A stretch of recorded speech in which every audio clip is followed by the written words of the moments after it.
Good morning and welcome to the CMA Workshop. I'm Maggie. I will be your trainer this morning. And with you in the chat, you have Christy Denny's. She is there to answer any questions that might come up. So feel free to talk to her. And if you have any questions or doubts, just let her know. Please know that this is the CMA Workshop class. And so we will be using the matrix to create a CMA, their CMA component. We'll be using IMAP to pull comparables. They do not have a report. So I'm actually going to show you how to pull those comps from IMAP and maybe include them in your report from matrix. And we'll also be creating a report in RPR. And again, RPR allows you to kind of upload your own things. So I'll show you how to do that as well. So you can kind of piece together your perfect CMA, I guess you could say. So please know that because of that, we don't really focus on functionality. We're focusing on specific tasks in these products.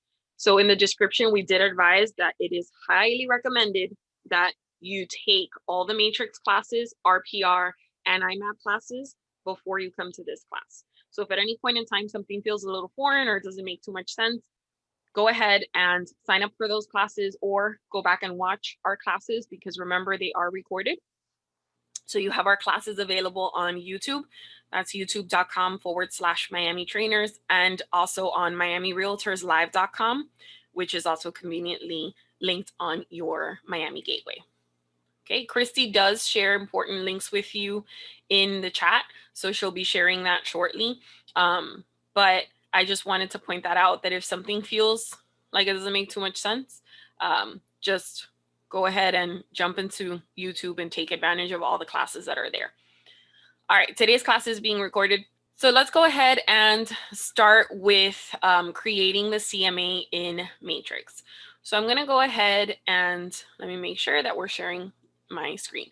Now, I will be talking about CMA criteria, things that you should be looking for when you're creating a CMA or you're pulling comparables. The criteria and the things that I'm mentioning are things that are taught or addressed in the Pricing Strategy Advisor, which is the PSA. It's a certification. Basically, it's the criteria and it's the tips and tricks that you learn when you take the PSA, and that's the Pricing Strategy Advisor. Remember that creating a CMA is kind of an art. It isn't a straightforward science. Every property is different. Every situation is different. So the trainers have, encountered situations with members who are having a difficult time finding comps, and maybe there aren't comps in the last 6 months or the last year, and you need to kind of extend that, or you need to pick comparables that are not similar or that are not 100% similar to your property and then make adjustments. And that in and of itself, making adjustments is another art form. So let's go ahead and get started. We're going to log into the gateway. So from miamirealtors.com, we have login with the Miami Gateway right up here in the center. And then you also have it right beneath the announcements on the left-hand side. Once you log into the gateway, we're going to start with Matrix. So it's usually in the first or second row. I'm going to click on Matrix. I already have it open. Here it is. So because we are working on Zoom and because we are working with what we've got, I do choose properties that are closed sales from the MLS just so that we have something to look at. That's not the way it works in the real world, but I wanted you to have an idea of what it is that you look at when you're looking at a subject property so that you can keep an eye on those features. Now, I'm going to go ahead and I'm going to pull up the property that I'm studying. Again, this isn't the way it normally works, but because we're working with Zoom and because I need you to visually be able to see the subject property so that you get an idea of what to look at, I'm going to pull up a closed sale. Okay, it's back from, I want to say May or June. So this is the property. Let's pretend that this is my subject property and the owner is interested in selling. I should see the property, right?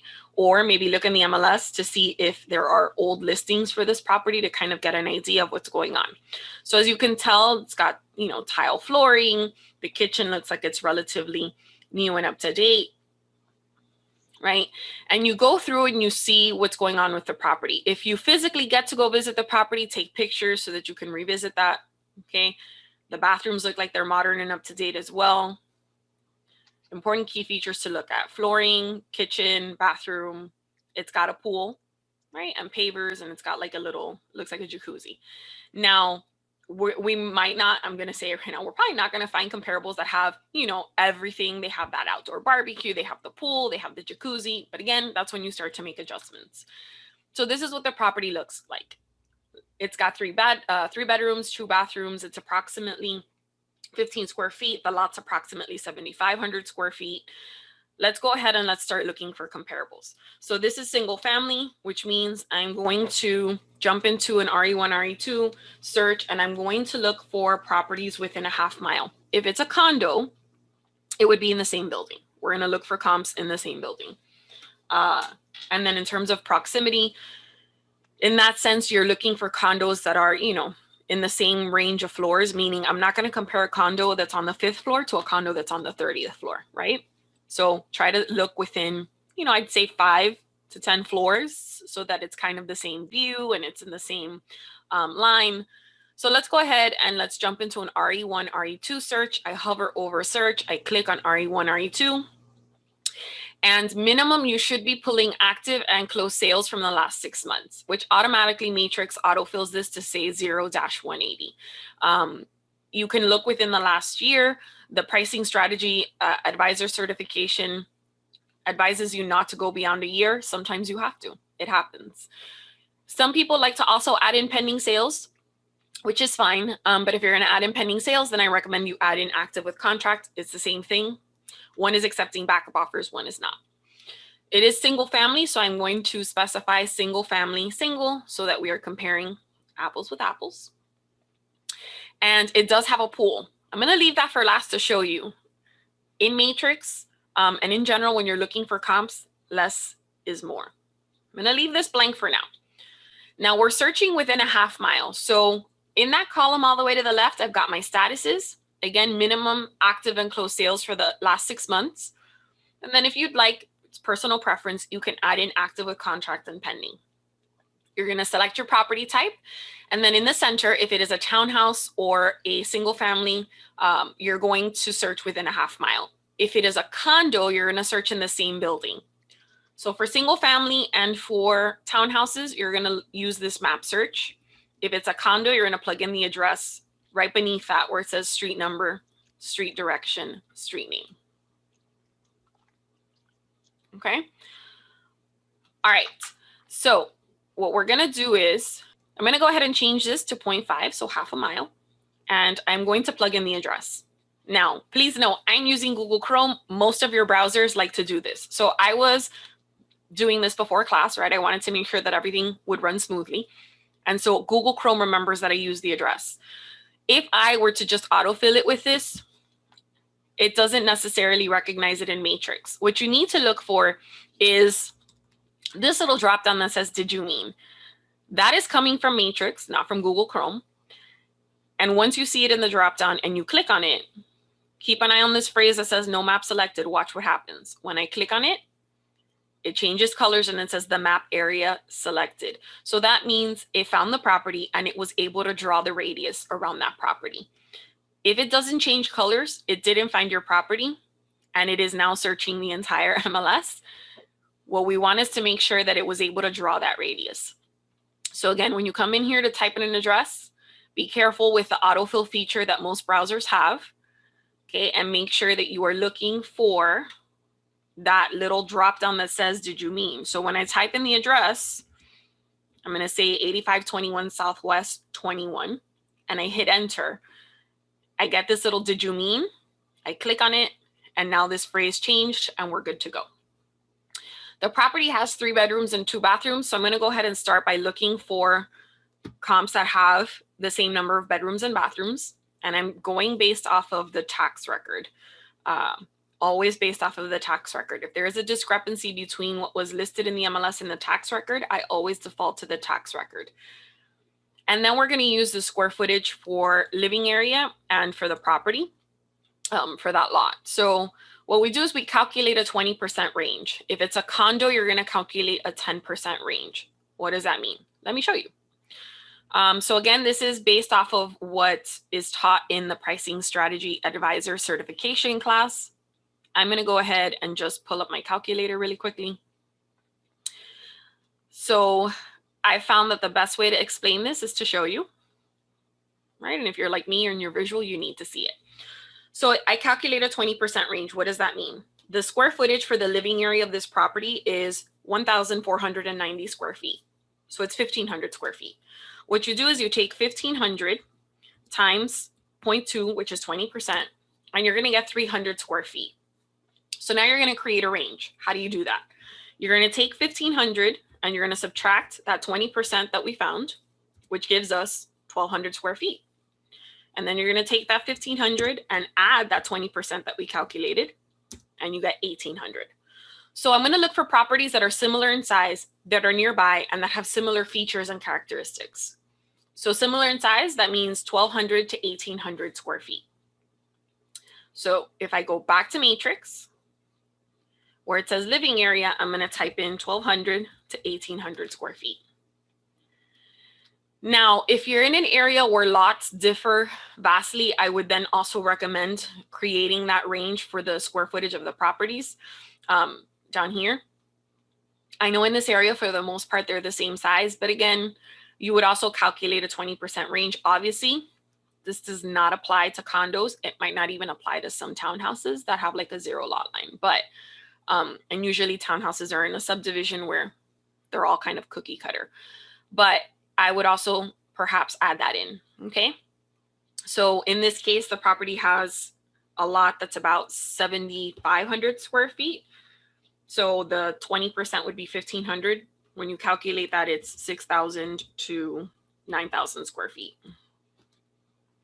Now, I need to find 3 to 4 really good comps for my CMA. If you find a few more, that's great, but that's kind of the minimum that you hear, right? And so I need 3 to 4 comps. Well, when I look at the bottom left, let me scroll up a little bit. I see that there are 6 matches. Now, statistically, the likelihood that half of these or most of these would be valid comparables is kind of slim to none. So I always say try to aim for at least 10 matches, right? And so this is the other problem. If I had also added in the pool and I said pool, yes, because this property has a pool, my 6 matches goes down to 2, right? So that's what I meant by less is more. In this case, I already know off the bat, I'm probably going to have to make adjustments at some point for pool. So I'm going to go ahead and remove it. When you don't have sufficient matches, the first thing I do is I leave everything else as is, but I stretch the search of closed sales from the last 6 months to the last year. So I'm going to go ahead and say 0 to 365. That boosted it to 16 matches. Perfect. From 16 matches, I can definitely get 3 to 4 good ones. If I say pool yes now, I drop down to 5. So again, things like the pool might be something you want to leave out and then just make adjustments. So I'm ready to check out my results. I'm going to go ahead and click on results at the bottom of the screen. All right. And they are organized for me by status. So I've got 2 actives, I've got a bunch of closed sales, and I've got 1 pending sale. So for those of you that are kind of on the fence about including pending sales and active with contract, usually they don't come up in the results, or very few come up in the results. So it should be okay. Now, let's go ahead and take a peek, right? So you would click on each one, kind of check everything out, look at the pictures. Right. And so if I look at this one, the interior also, you know, they've got tile. The kitchen is pretty up to date. Right. You can check out the bathrooms. The bathrooms are pretty up to date. They've also got a pool. Great. Now, do we think this is a valid comp? I think it's a decent one. And again, I'm doing this quickly. You would take much more of, you know, kind of to analyze everything, take your time. But I'm just kind of going through the steps. I'm going to go ahead and check it off. I think it's a decent comparable. I'm going to go ahead and say next. I'm going to look at this one. Let's see what this one looks like. Kitchen's kind of small in comparison, right? They don't really have a pool. They have an above ground pool. So it's not the same. And that's it. That's all I've got. There aren't enough pictures here for me to determine if it's a valid comp. And I've got 14 others that I can look at. So we're just going to skip this one. This is our subject property. So we're going to skip that one. Okay, this is the next one. Okay, we're looking to see if it's similar to our subject property. It looks like they've got, updated flooring. The bathrooms look like they've been updated as well. Okay, let's see what the kitchen looks like. They've got a pool, very important. Ideally, kitchen is also up to date. Great. I think this is a great comp. We're going to go ahead and we're going to check this off. Next. And by the way, once we reach 3 or 4 comparables, that doesn't necessarily mean that you have to stop there. You can always add a few more. Okay, this one has a pool. The bathrooms look like they've been updated. The floors are terrazzo, but they're in style now. Or it's come back in style, I should say. The kitchen doesn't look like it's as updated as our subject property. So this one, I would say it's a decent one, but if you have enough of them, this might be one of those that you take off the list. Okay, let's go ahead. Shutters. The bathrooms don't look like they've been updated. And that's all I've got. So I don't have enough to really make a decision. I go to the next one. Okay. This one, yep, it looks like it's been completely updated. So it's got that modern aesthetic and that modern kitchen. Okay, everything's been redone. Trying to see if it has a pool as well. I don't think it does. No, it does not. It's a good comp, but it doesn't have the pool. So I would need to make an adjustment for that, but that's okay. I'm going to go next. And let's see. Flooring, kitchen needs updating. So that's a no. Right. And so I would kind of go through this process with each one. And again, I'm doing this really quickly. You're going to be taking your time. Okay, this one's kind of got the same updated feel. Maybe not as new, but it still would be a decent comparable, right? And the bathrooms look okay. So I'm going to go ahead and check this off. I have 5 of them. Again, that doesn't mean I should stop. I would go ahead and I would, this one needs to be updated, and I would finish. This one needs to be updated. I would finish going through all of them because you may need to remove things last minute. And so you don't want to have to jump back and forth too much. So in the interest of being as efficient as possible, this one needs to be updated. You're going to make sure you go through everything. This one also needs to be updated. And from what I can tell, it looks like that last one was the last valid comp. Yep, same here. All right. So yeah, definitely needs to be updated.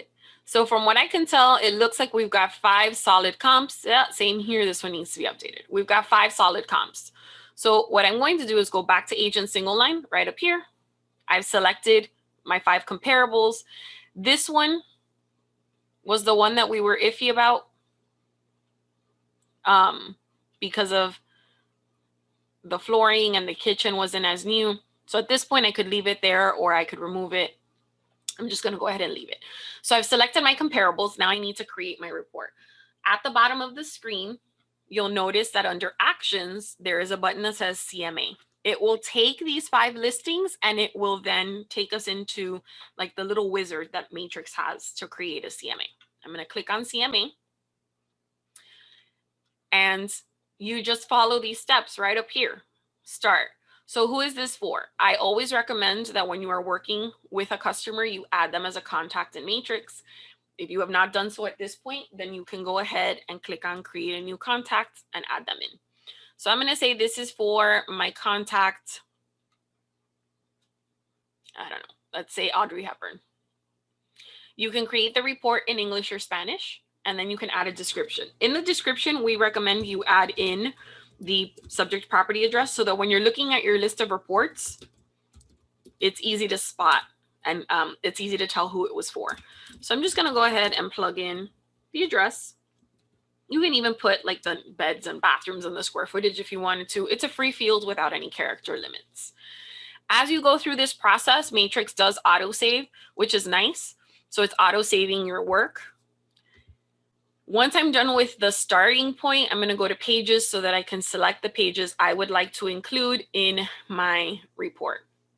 So remember, if you've been to Matrix 301, we talk about this. On the left-hand side, if you click on these plus symbols, you're going to see the pages that are available in each category, and you can add them in simply by clicking on them. And then on the left-hand side, or on the right-hand side, I should say, you're going to see the pages that you've selected, and you can always set them as a default, so they are always there. So these are the pages that I recommend. You can add or remove whatever you'd like. And you can also upload your own custom pages, which I'm going to show you how to do in a few seconds. Once you do that, once you upload custom pages, you'll also have a section under available pages that's named My Custom Pages. But these are the pages from Matrix that I recommend. So if you want to take a picture, a screenshot, I do that now. I'm going to leave it up for a couple of seconds. All right. Once you've got your pages selected, you're going to move on to the subject property. So right next to pages, it says subject. I'm going to click on that. You can either enter all of the information for the subject property manually, or if you have an MLS number from when it was previously listed, you can autofill from that MLS, or if you don't know and you want to search, you can use the last option. I have the MLS number, so I'm going to go ahead and plug that in and click on fill. It autofills the information from that last listing. And then all I have to worry about now is updating anything that may have changed from that last listing to this point in time. You can upload a photo so that you have a current picture. You can update the remarks. You can delete them, write something else. Okay, and then once you're done reviewing this information and everything is up to date, you can move on to your cover sheet. So back up at the top, next to subject, it says cover. This is just the information that's presented on your cover sheet. So again, the subject, property, photo, your information. We do go over how to edit this information in Matrix X 101. It's going to be one of those first preliminary things that we do with you when we're setting up your matrix. So you can always edit here, or in the top right corner where it has your name, you can click on settings and go to my information and edit there as well. Your contacts information, again, this is just going to populate that info on that cover sheet. Okay, and so all of this information will be presented on the first page of the report. After your cover sheet, you have your comparables, and those are the 5 properties that we had already selected. If you wanted to go back and search and kind of repeat the process, you can add from listings, and that would take you to a search. Or if you had listings saved in a cart, you could add from a cart. If you don't know what the cart is or you haven't used it, we do discuss it in Matrix X 201. So these are our comps. Let's go ahead and move on to the map just to make sure that none of the comps are too far away from the subject property, because that half a mile could be a big deal in South Florida, right? And so here we go. Here's our subject property, and here are our comps mapped out for us. If for whatever reason one of these is too far for your liking, you can always go back to comparables, select the property, right? So let's say, as an example, I want to remove this one. I'm going to select it and simply click on remove selected. Okay, I'm not going to remove it, but I wanted to show you how easily you could go back and modify things if you wanted to. It's not like you have to continue with the process or start all over again. Okay, so the map just serves to kind of make sure that everything is pretty close and that it's not too far within that half-mile radius. And if it's a condo building, this doesn't apply because they're all going to be in the same building. Okay, after our map, we have our adjustments, right? And again, adjustments in and of themselves are kind of an art, right? And they require additional studies. What does that mean? Well, let's look at our adjustment screen. We have our subject property up at the top. We have our comparables listed beneath that. I have 1 active and closed sales. Remember, we're trying to get a little bit of everything because the closed sales, especially in this situation, are closed sales for the last year. So between what's actively occurring right now and sales that have closed, that combination will give you an idea of where the market was and where the market currently is, right? And so I'm looking at this and I have to now make sure that if something is different, if one of my comps is lacking something or has something additional, that I level the playing field. That's how adjustments work. So I have my comparables on the left-hand side. I have a column with the pricing, and as I make adjustments, the column that says adjusted price will change and fluctuate to reflect what it is I'm adding and subtracting. How much you add or subtract requires additional work. It means going in and running more searches and analyzing the market more. Let me show you what I mean. So as I go through these, they're all in the same zip code and subdivision. They all have 3 bedrooms and 2 bathrooms, but one of them has a half bathroom. Okay, one of them has a half bathroom. Now, how much is a half bathroom worth in this area? Every area is different. Every market is different. A half bathroom's worth in one city or one subdivision is going to be very different from its worth in another subdivision or city. So how do I determine this? Well, for things like bathrooms and bedrooms, you can actually use RPR. Let me show you what I mean. So I have RPR over here, and I need to figure out what a half bathroom is worth. I'm going to go ahead and look for the property. There's the address. I'm going to hit enter.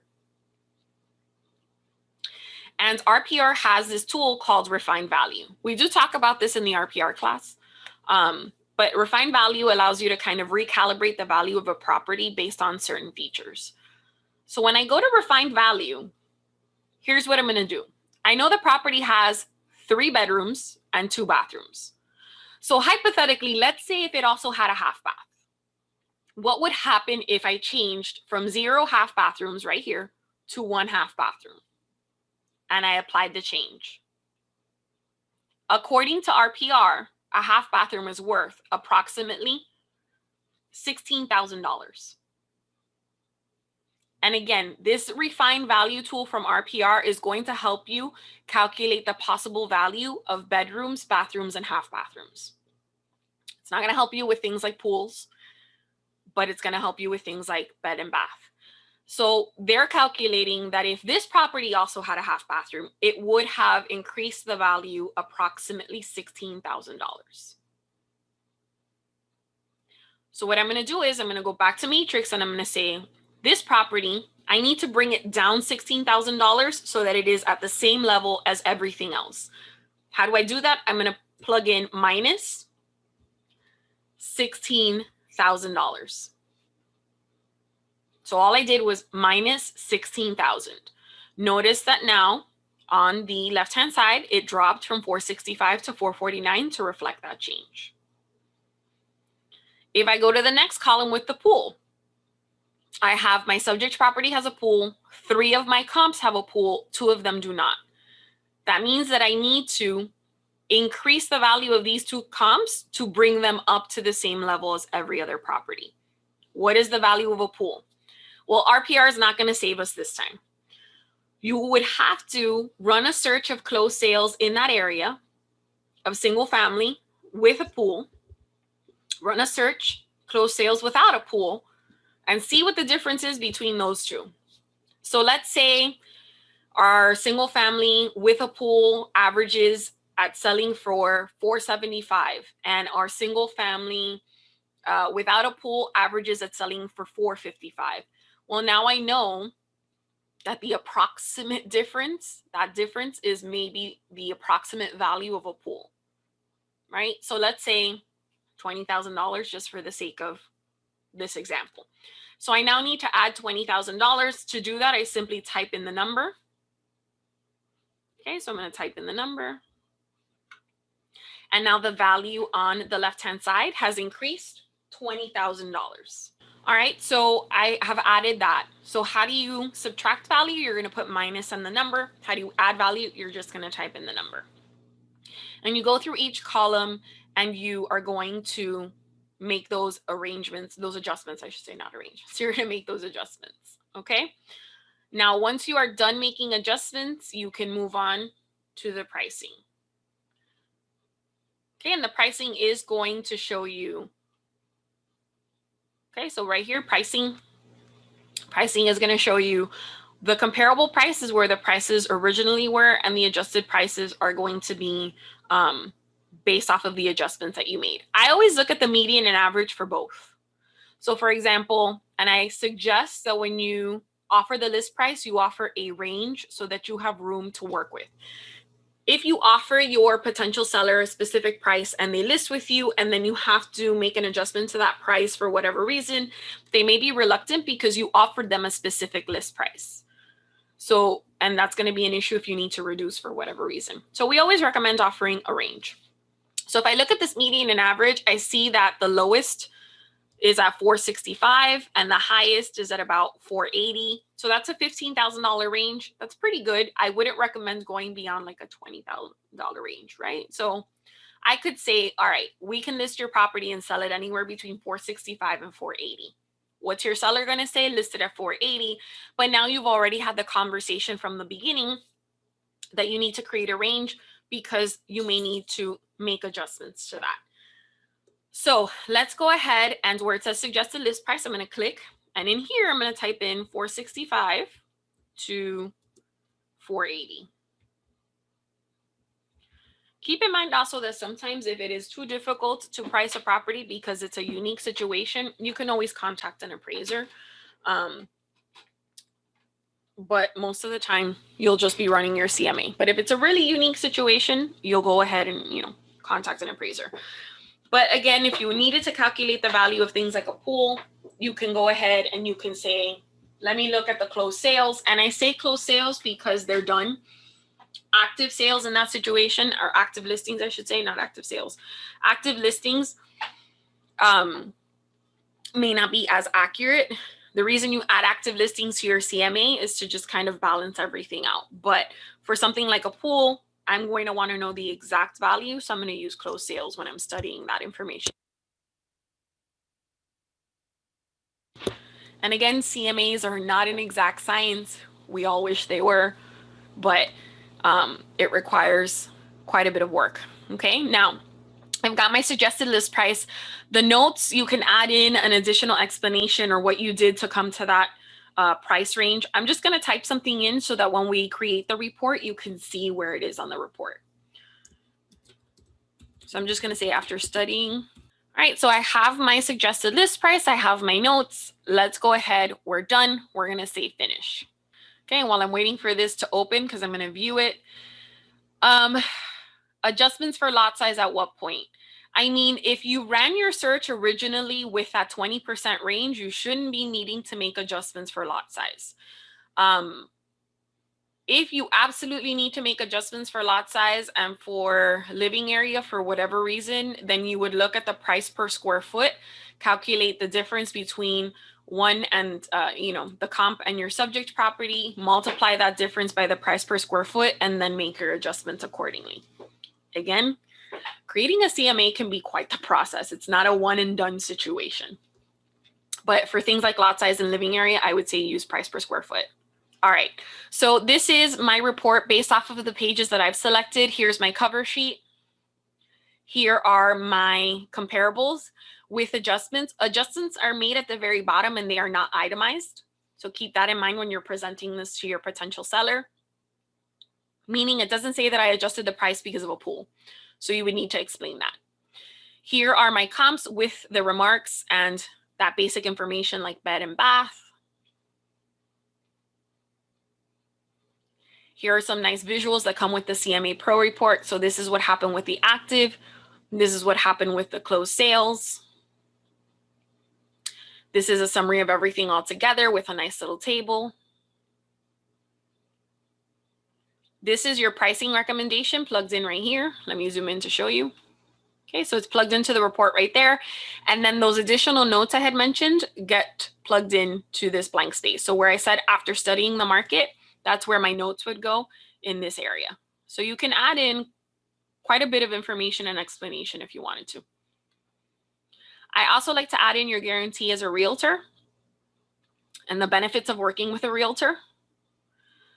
If you want to use something else, because there are tons of great articles out there explaining the benefits of using a realtor, as long as that article is in a PDF format, you can actually add it into your CMA report. And here's my map, which is the last page. That is the report as it is generated by Matrix. Now, keep in mind that what we pulled here only has MLS listings. There may be sales that have occurred in that area outside of that, you know, of the MLS that were maybe like a for sale by owner that I may want to include. And also every system is a little different when it comes to calculating certain things. So let me show you how I would use IMAP and then how I would use RPR to create or pull those additional comps. So again, what we have here is just from the MLS. When you're using RPR and IMAP, they're pulling from the MLS and from the tax record. So that's going to include sales that occurred outside of the MLS. So let me show you how I would pull comparables in IMAP, and then I'm going to show you how you can add those into your report in Matrix. So here is IMAP. Okay, and let me go back to the beginning and show you how to pull the property. All right, so this is IMAP. If you have not been to an IMAP class, we have a couple of classes. We have IMAP tax roll solution. We have Show Me the Money. Sorry, I went blank for a second. Show Me the Money. Those two classes are IMAP related. Okay. First thing I do is I make sure I'm in the tax search. So on the left-hand side, I select tax search. And then on the right-hand side, the search area, I'm going to make sure that I am in the correct county. So once I've got the tax search selected and the correct county, where it says property address, I'm going to go ahead and plug in the address. So I plug in the whole address. And at the bottom, I click on Start Search. All right. This is the property's information. I want to go ahead and find comparables. On the right-hand side, they have a little phrase that says Find Comparables. I click on Find Comparables. Now, I already have my criteria, my default criteria selected and saved. So let me scroll down. And where it says comparison criteria, this is the criteria that I like to use in IMAP. You can always change it if you need to, based on a case-by-case situation. But I have the lot size set to plus or minus 20%. I have the living area plus or minus 20%. So instead of me calculating that 20% range on my own, I have the system doing it for me. I have located within a half mile, sold in the last 6 months. I'm ignoring the year built, the stories. You can add in the bedroom and bathroom. I always leave it as ignore first, and then I just tailor it. Ignore waterfront, pool, etc. Now, if I want this to be my default, I'm going to click on Set as Default. If I wanted to change it on the spot just for that situation, I could, and then I would update the criteria if I don't want that to be my new default. But what I'm focusing on here is not so much the ones that occurred in the MLS, but the ones that occurred outside of the MLS. So you see how I have 5 comparables based on my criteria. Of the 5, 2 of them have this blue R, which lets me know that those occurred with a realtor, so it's on the MLS. And I already looked at the MLS. So I'm going to take this off. And now I'm left, they're grayed out and deactivated, so they're not part of my calculations. I'm left with these 3 comparables that occurred outside of the MLS. This one sold for $315, this one sold for $439, and this one sold for $440. This one seems to be a little bit lower than the other 2. It doesn't have a pool, but the other 2 don't either. I don't have any way of looking at pictures to see if these are similar to my subject property. All I have is basic information like bed, bath, etc. This one has 1.5 as opposed to 2. So I'm going to go ahead and remove it. These other 2 have 3 bedrooms and 2 bathrooms.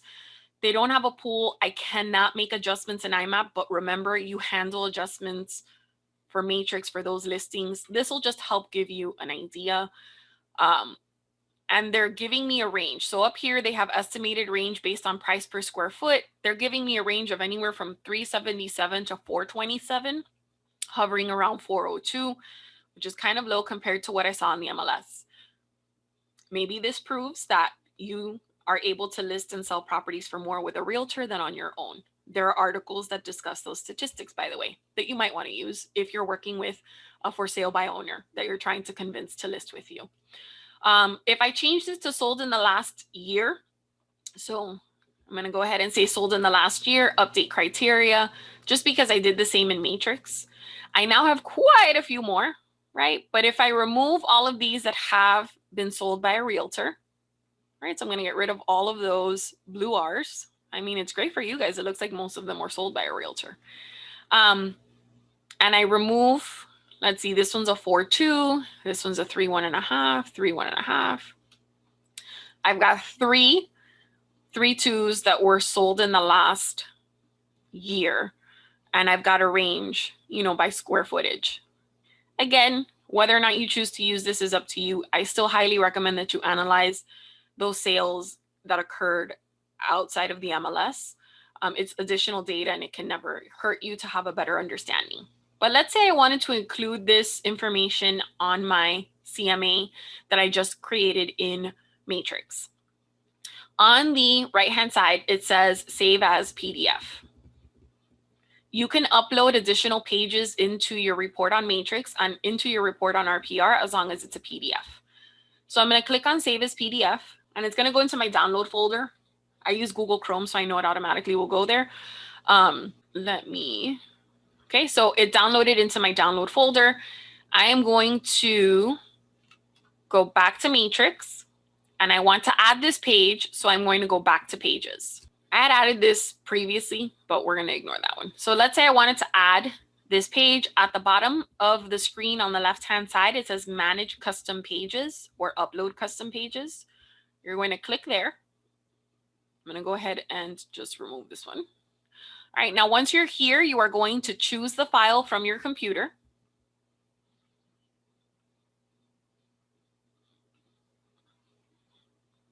Okay, here's the file from my computer.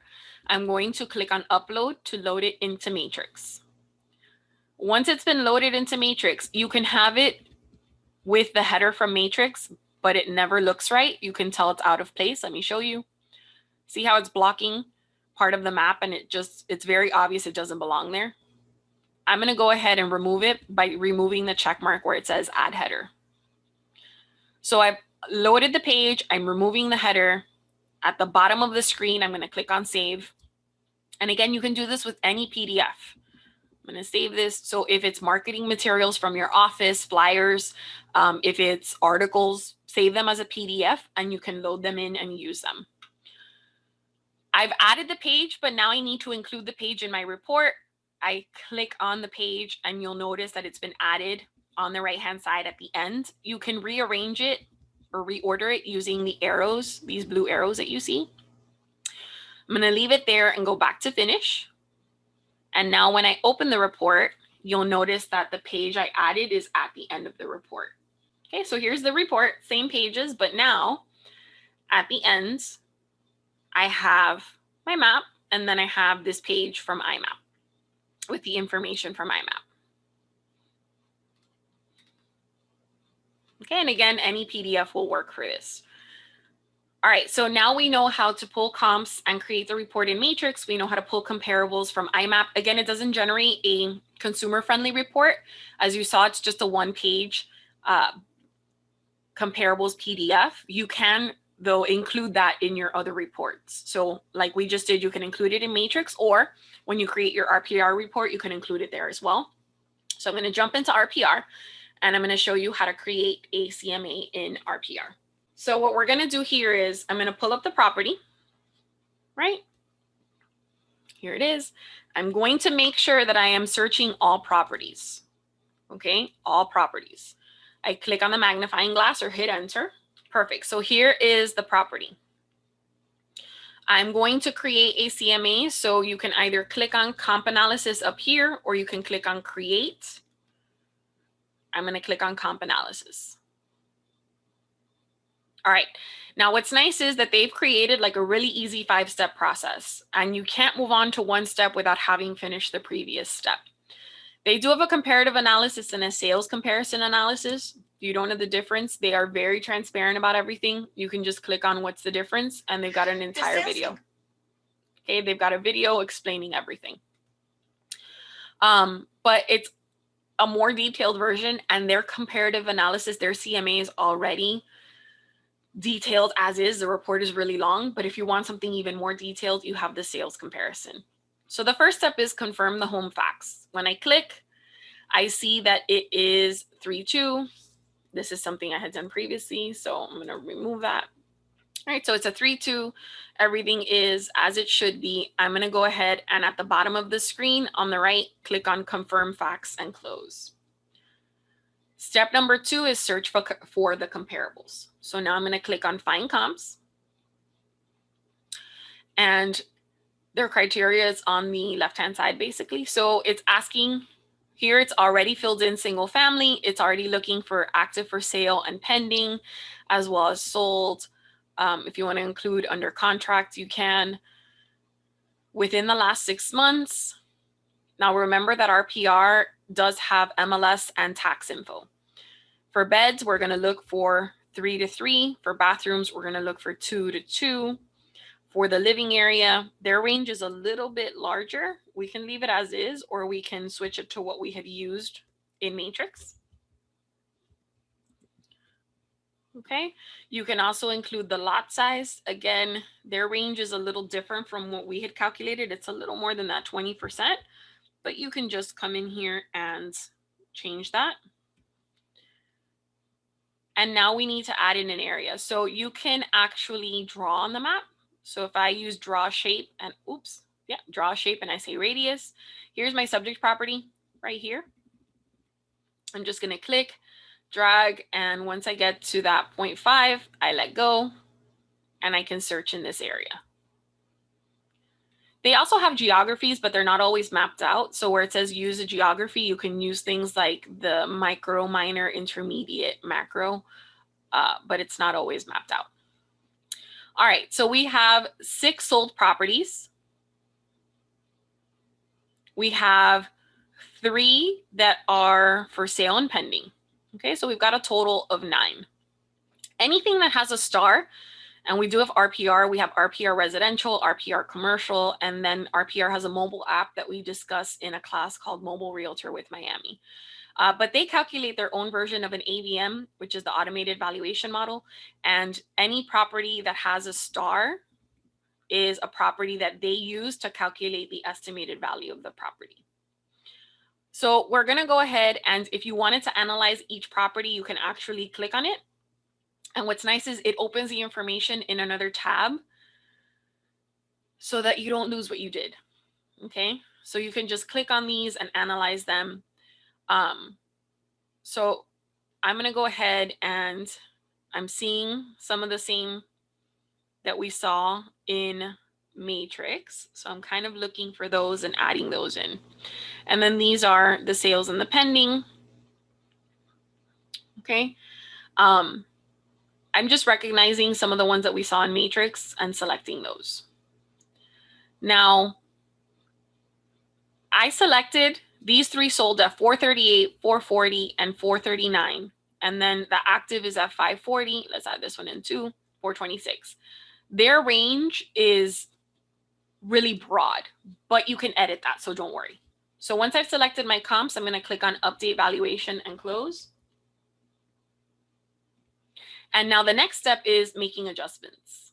Now, for those of you that are uncomfortable with making calculations for adjustments and want something that's a little more automated, you may like this version of adjustments. When I click on Adjust Comps,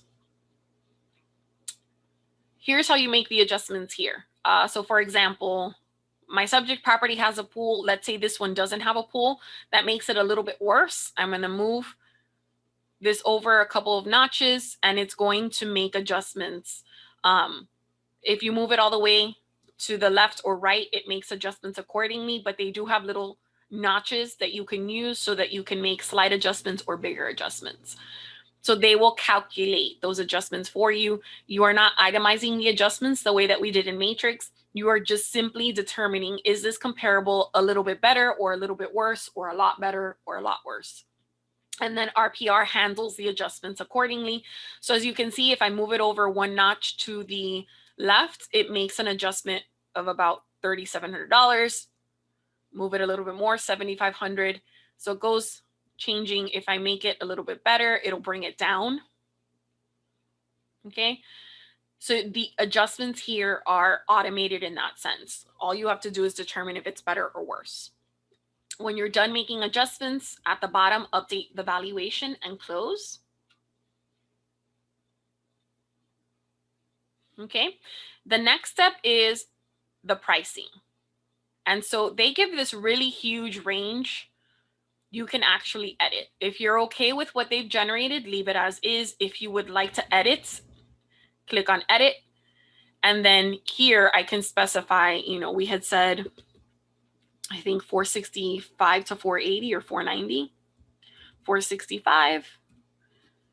And then we had said I want to say 480. Don't quote me on that. And then you can enter a specific value, but you're still entering a range and you're still going to have that conversation. So let's say, you know, 480. And you're going to save that. So you can basically override what they've generated. And then you're going to click on Create Report. Now, once you click on Create Report, it will take you to the report screen that they have. Their version of a CMA is called the Seller's Report. It is very long. It is very, very long. We do have pages that we recommend that you remove to shorten the report because otherwise it is like 50 or 60 pages. All right, so this is the report. It is 81 pages long. That is a lot. Nobody wants to present 81 pages worth of information, and I promise you that your potential seller does not want to read 81 pages. If you use the pages that I am going to send to you after we're done with class, your report will be no more than 20, 25 pages long, which is a little more manageable. But look at the amount of detail that is included. So there's information on the subject property. Because it was in the MLS, all of the pictures from the MLS are included. Okay, all of the property history, all of this additional data, and then every single comparable that you see, I'm going to scroll down to the comps. Every single comparable has an entire page or more of information. So here's each comp that I selected. There's market stats in here. There's a lot of great info, but your customer is not going to want to see all of this. You might want to generate this for yourself, just for your own knowledge, but not necessarily for your listing presentation. Okay, but it's a lot of great information, but it would be overwhelming for them, I think. Okay, and that's it. We've reached the end of the CMA workshop. As I mentioned, as soon as we log off, I'm going to go ahead and send you the screenshot that I showed you a few minutes ago so that you have that for your records. And of course, that's a suggestion. What you add or remove is personal preference, but we get asked often what we recommend, and that's what we recommend. Thank you, everyone. I hope you all have a wonderful day. Stay safe, and thank you so much for being Miami members.